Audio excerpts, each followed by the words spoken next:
I'd like to share a personal story with you.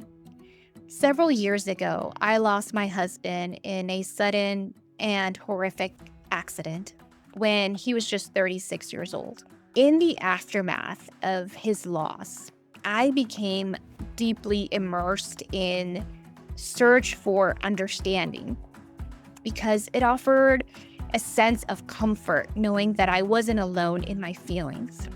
What I've learned through my own journey is that while it's important to seek understanding, it's also incredibly crucial to take action and adopt healthy coping strategies. In today's episode, Finding Your Way Through Grief, exploring healthy and unhealthy coping strategies, my goal is to help you better navigate your grief. Welcome to another episode of the Growth After Loss podcast. I'm so glad that you are here with me today for this important conversation. Have you ever heard the phrase, there is no right way to grieve the death of a loved one? While this may be true, that each person's journey through grief is unique, there are both healthy and unhealthy coping strategies that can either support or hinder your grieving process. And it's important to recognize these strategies because they can significantly impact your emotional well being. Healthy coping mechanisms can help you process your feelings and help you find comfort and ultimately help you move forward in life after loss. While unhealthy coping mechanisms can lead to prolonged suffering or even isolation.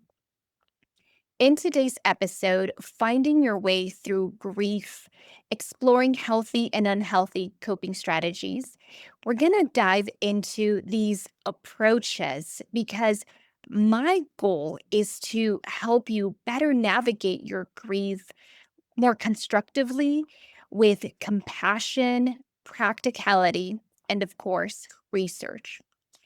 Welcome to another episode of the Growth After Loss podcast. I'm Dr. Madi Marquez, a personal growth educator after loss. I'm glad you're here with me today for this very important conversation because grieving the loss of a loved one is a very deeply personal experience, and navigating the journey can be both, again, challenging and isolating. And understanding the difference between healthy and unhealthy coping methods is important because they can impact your emotional responses and your overall personal process. Now, before we get started with today's episode, I want to take a moment to ask you for a small favor.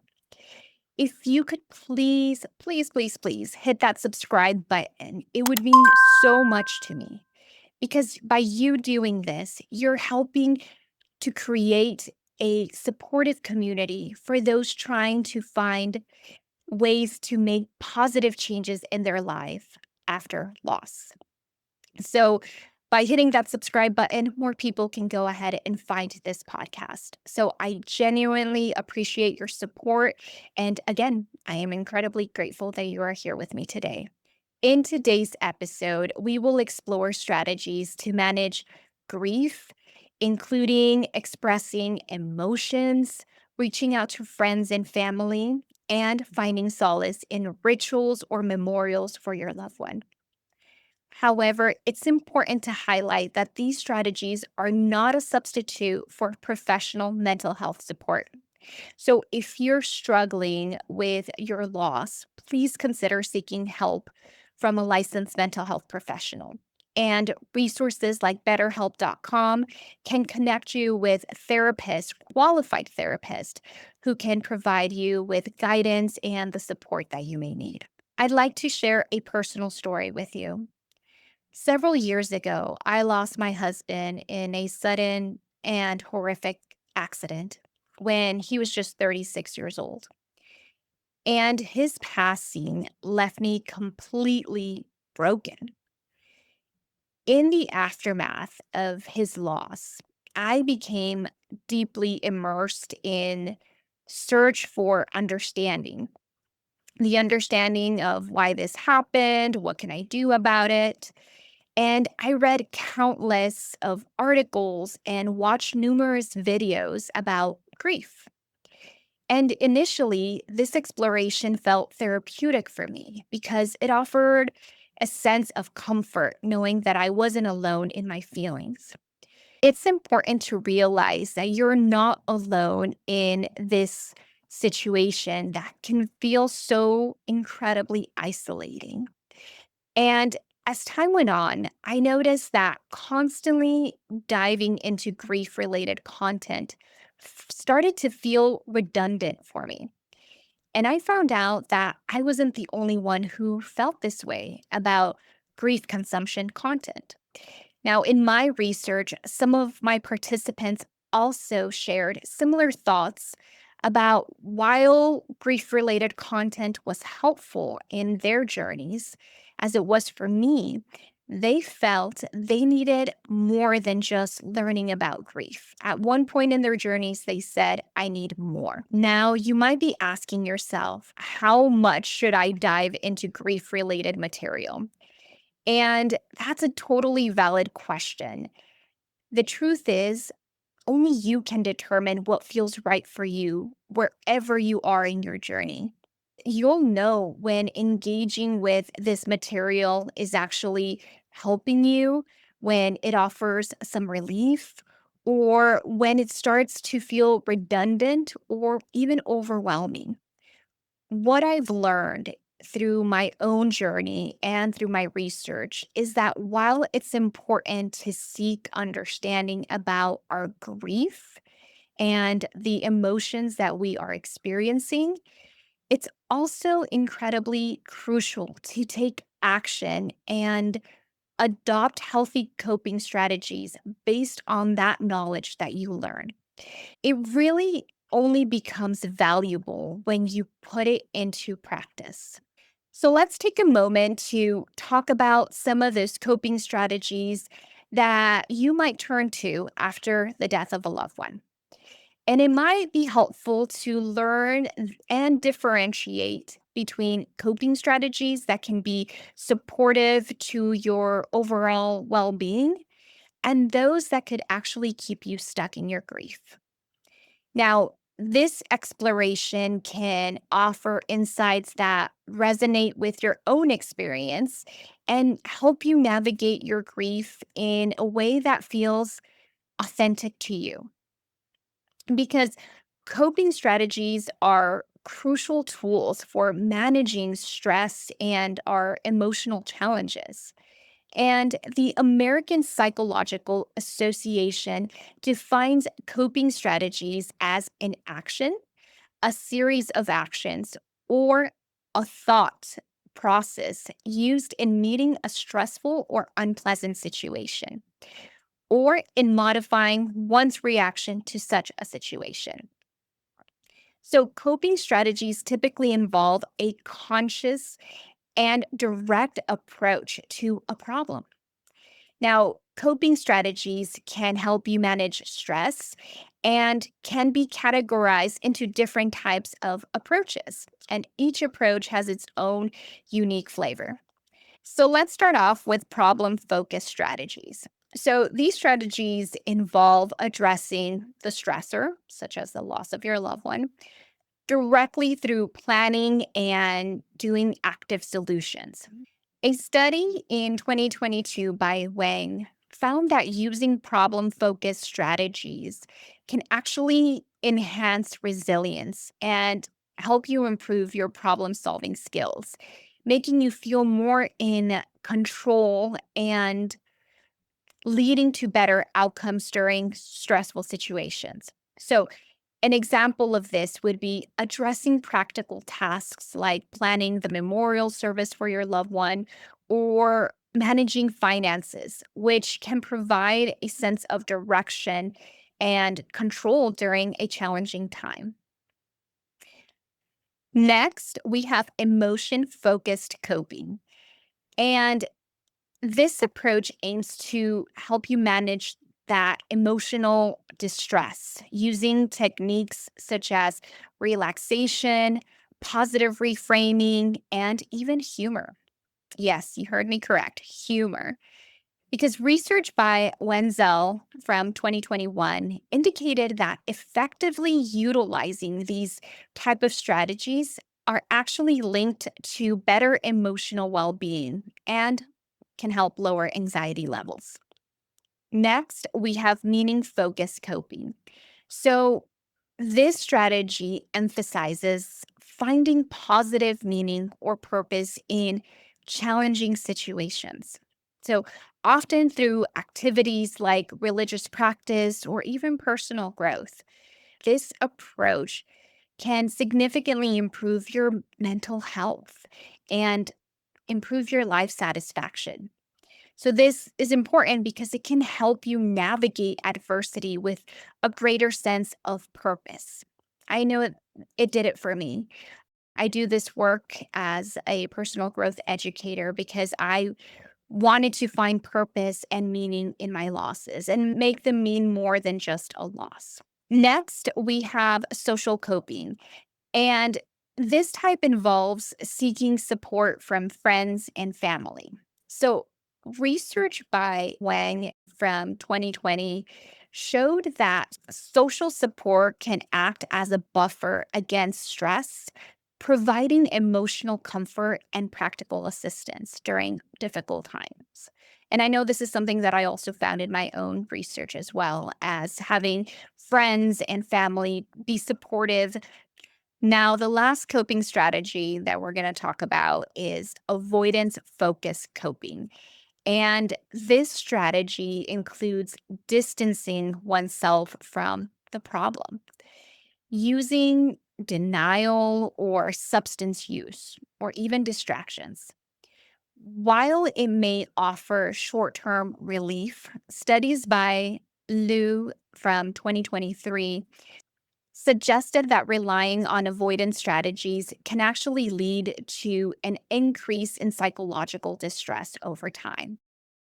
Understanding these categories, supported by research, can help you and give you a better idea on more effective coping strategies that better align with you. And sometimes by process of elimination, can be an answer, right? You can try one coping strategy, and if that doesn't work for you, that's perfectly okay. You can try another one.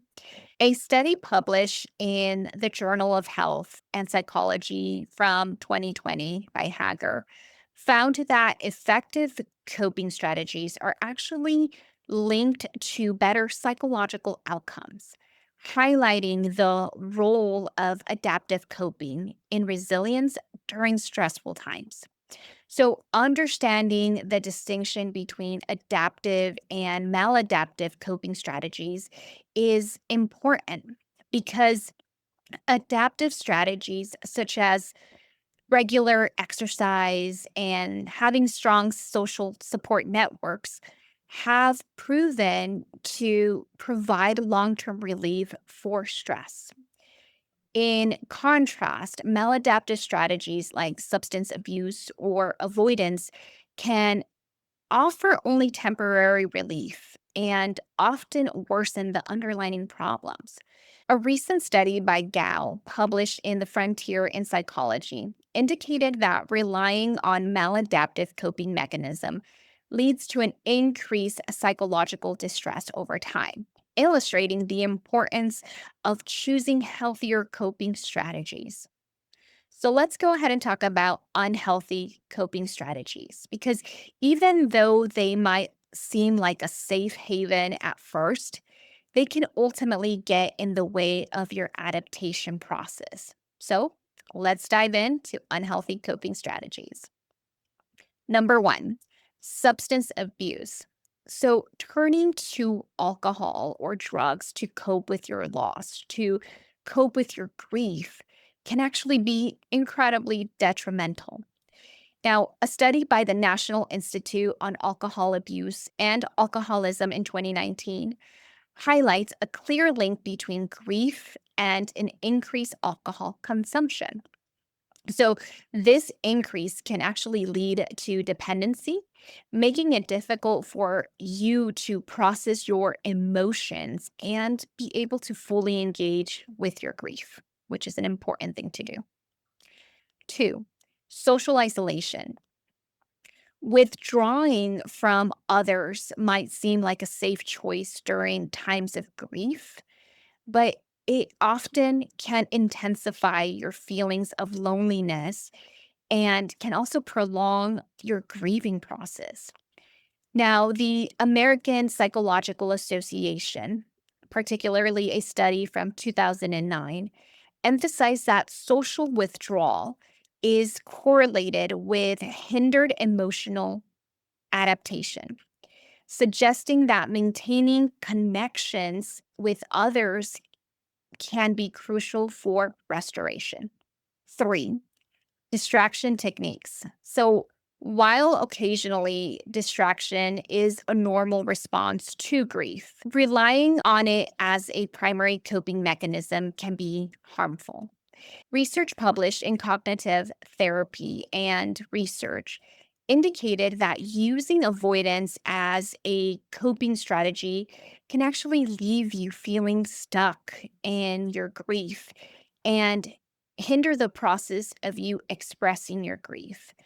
So ultimately, delaying your emotional restoration. Next, we have perfectionism. Many of us feel pressured to navigate our grief correctly. And there's no such thing as navigating our grief correctly. But perfectionism can actually lead to harmful self criticism. So, a study in the Journal of Affective Disorders found that self blame during grief can actually complicate your emotional adaptation and process and inhibits healthy coping mechanisms. So, this suggests that embracing imperfection may be a vital aspect of helping yourself through the grieving process. Next, we have rumination on the past. So, constantly reflecting on what could have been done differently to save your loved one can actually trap us in a cycle of regret, which is harmful to our well being. So, research by Nolan from 2001 shows that rumination can actually prolong our grief and hinder our emotional adaptation and restoration, indicating that finding a balance between reflection and moving forward is essential for processing loss. So, recognizing these patterns is important because if you find yourself leaning more toward unhealthy coping methods, it might be time for you to seek out support. So, now that we have covered some of these unhealthy coping strategies, I want to go ahead and go over some of the healthy ones, what you can actually do to better support yourself after loss. So, let's start with connecting with others. So, friends and family support is very important during grief. A 2019 study in the Journal of Health Psychology showed that people with strong social support reported feeling better and had less intense grief. This research highlights how talking about our feelings and sharing our experiences with our loved ones can actually be helpful and beneficial to our process because they can help us cope with what we're going through and help us feel less alone during this time. So, I know in my own research, I discovered a similar theme. Participants who experience personal growth after the loss of a significant loved one emphasize the vital role that their family and friends played. They highlighted how their loved ones helped them by, taking care of their children when they needed time to process their grief. They helped them with managing household chores or even talking about their deceased loved one. So these simple actions can significantly impact someone who is grieving the loss of their loved one. So another effective strategy is engaging with nature. So, spending time outside Research has shown between 20 to 30 minutes at least can actually boost your mood and help reduce things such as anxiety. A study from 2020 in environmental research found that people who spend time in nature reported feeling much better emotionally and experience less stress. So, this shows that being outdoors offers a helpful break from that daily stress that we all go through and can help us ground us during difficult times. Now, another adaptive strategy can be creative expression. So, engaging in the arts or writing can be a powerful way to navigate your grief. A study in 2021, published in the Journal of Creative Behavior, indicated that creative expression allows you to articulate complicated emotions and can help facilitate emotional processing. So, whether you're painting or writing or even creating music, finding an outlet for your expression can ease the burden of your grief and can offer a pathway to process those difficult feelings that you can't verbally articulate. Now, another strategy is physical movement. So, staying active can be a great way to handle stress and support your mental health. A study from 2022 found that exercise can actually help reduce feelings of sadness and anxiety. So, moving your body releases endorphins, which can actually lift your spirits and help you feel better, especially when you're going through very difficult times like grief. And it won't take your grief away completely, but it can help boost your mood. Next, we have creating memorials or rituals. So, engaging in rituals or establishing memorials for your loved one can actually assist in processing loss. A study from 2021, published in Grief, a casebook for practitioners, found that personal and meaningful rituals provided comfort and a sense of connection for individuals grieving with the loss of a loved one. So, these rituals can take various forms, helping you honor your loved one and create possibly a sense of closure or even connection, helping you navigate your grief. And this can involve visiting them at the cemetery, lighting up a candle, having their picture somewhere that is special for you and in your home. The effectiveness of these methods can vary based on your individual circumstances. And by reflecting on your coping strategies, you can actually make more informed decisions about which approach are most beneficial for you after experiencing your loss. I know we've covered so much today. So, this week, I would like you to go ahead and take 15 minutes just to reflect on one adaptive coping strategy you would like to try and one maladaptive strategy you would like to change.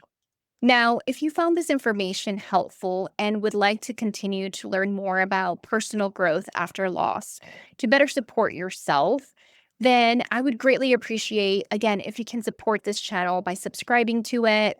You can also go ahead and follow us on your favorite social media platform, whether it's Facebook or Instagram, and subscribe to my newsletter because sometimes I include things that I don't share anywhere else. So, thank you again for being here, for listening, and for allowing me to accompany you in your very personal journey of growth after loss. Please remember that your grief matters, your loss matters, and you matter just as much. You still deserve a life that has joy and meaning and purpose. Until next time, my friend, take care.